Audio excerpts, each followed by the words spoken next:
একটি গ্রামে সবাই মিলে একজন মানুষকে খুব ভয় পেত। তার নাম কামাল।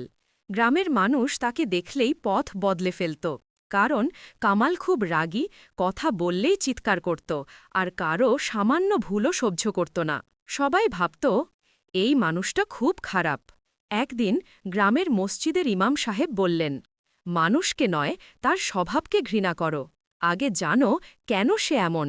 এই কথা শুনে গ্রামের এক তরুণ রাশেদ সিদ্ধান্ত নিল সত্যটা জানবে। সে একদিন কামালের বাড়িতে গেল। দরজায় নক করা মাত্র কামাল রাগী গলায় বলল, কি চাই তোমার? রাশেদ ভয় পেলেও বলল, চাচা, একটু কথা ছিল।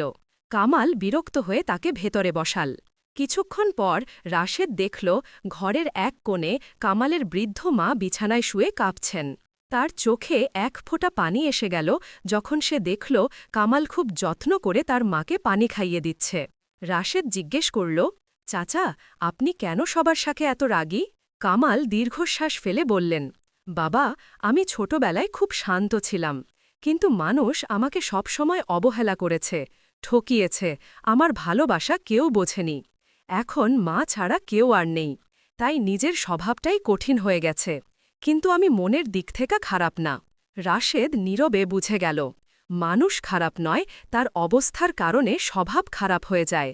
সেদিন থেকে গ্রামের মানুষ আর কামালকে ঘৃণা করল না, বরং তার রাগী স্বভাবকে বদলাতে সবাই তাকে ভালোবাসা আর সম্মান দেখাতে লাগল। ধীরে ধীরে কামালের রাগও কমে গেল।